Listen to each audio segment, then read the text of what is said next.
तुम्ही नोकरी करत असलात तर ग्रॅच्युइटी हा शब्द नक्की कधी ना कधी तुमच्या कानावर पडला असेल. पण याचा अर्थ काय, ती कोणाला मिळते आणि ती मोजली कशी जाते, समजून घेणार आहोत सोपी गोष्टमध्ये. ग्रॅच्युइटी या शब्दाचा डिक्शनरीनुसार अर्थ ती रक्कम जी तुम्ही अनेक वर्ष नोकरी केल्यानंतर तुम्हाला तुमची कंपनी किंवा एम्प्लॉयरकडनं दिली जाते. निवृत्त होताना किंवा नोकरी सोडल्यानंतर ही रक्कम देतात. पेमेंट ऑफ ग्रॅच्युइटी ॲक्ट 1972 नुसार ही रक्कम दिली जाते. यानुसार कर्मचाऱ्याने नोकरीची ठराविक वर्ष आणि अटी पूर्ण केल्या असतील तर या व्यक्तीला ग्रॅच्युइटी देणं कंपन्यांसाठी बंधनकारक आहे.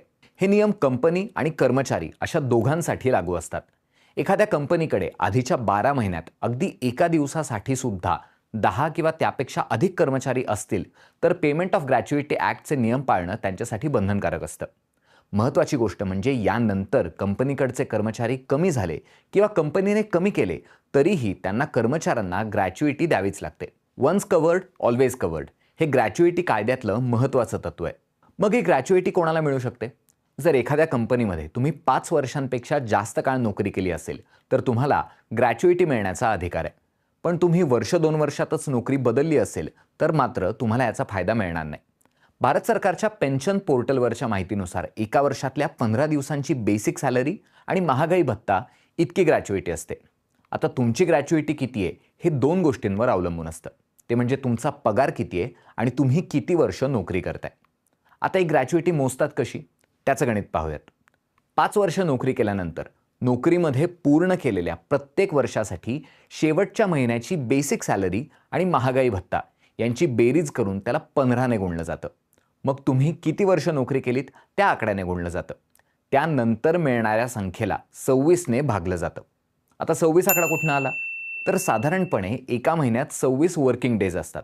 फक्त रविवारचा दिवस हा सुट्टीचा मानला जातो. या सगळ्या गणितानंतर जी रक्कम मिळते ती असते तुमची ग्रॅच्युइटीची रक्कम. एक उदाहरण घेऊन आकडेमोड करूयात. समजा तुम्ही एका कंपनीत 21 वर्ष 11 महिने नोकरी केलीत. शेवटची बेसिक सॅलरी होती 24,000 रुपये. महागाई भत्ता 26,000 रुपये.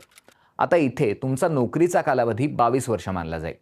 पेमेंट ऑफ ग्रॅच्युइटी ॲक्टनुसार 5व्या वर्षात कर्मचाऱ्याने कामाचे 240 दिवस पूर्ण केलेले असतील तर ग्रॅच्युइटीची मोजदाद करताना ते पूर्ण वर्ष मानलं जातं. आता 24,000 अधिक 26,000 म्हणजे 50,000. पुढे 50,000 गुणिले 15 म्हणजे 7,50,000. आता याला सर्व्हिसच्या वर्षांनी गुणूयात. 7,50,000 गुणिले 22 म्हणजे 1,65,00,000. महिन्याचे कामाचे दिवस 26. या रकमेला 26ने भागूयात. म्हणजे 1,65,00,000 भागिले 26 म्हणजे झाले 6,34,615. तुमची 22 वर्षांच्या नोकरीनंतरची ग्रॅच्युइटीची रक्कम असेल 6,34,615 रुपये. आता आणखीन एक महत्त्वाचा प्रश्न, या रकमेवर इन्कम टॅक्स लागेल का? ग्रॅच्युइटीसाठीची किमान मर्यादा ठरवण्यात आलेली नसली तरी कमाल मर्यादा ठरवली गेली आहे. ही मर्यादा आहे 20 लाख रुपये. तेवढी रक्कम तुम्हाला कंपनीकडनं मिळू शकते.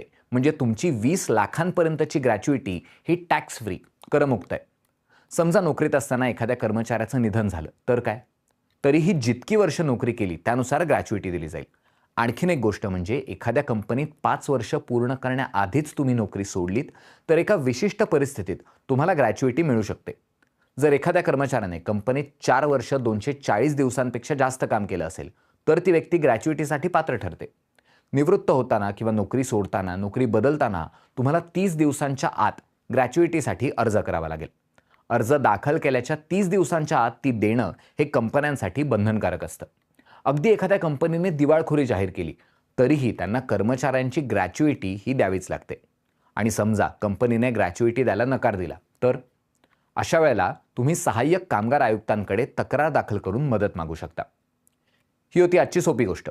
तुम्हाला कशी वाटली आम्हाला नक्की सांगा आणि इतरांबरोबर सुद्धा ही सोपी गोष्ट शेअर करा.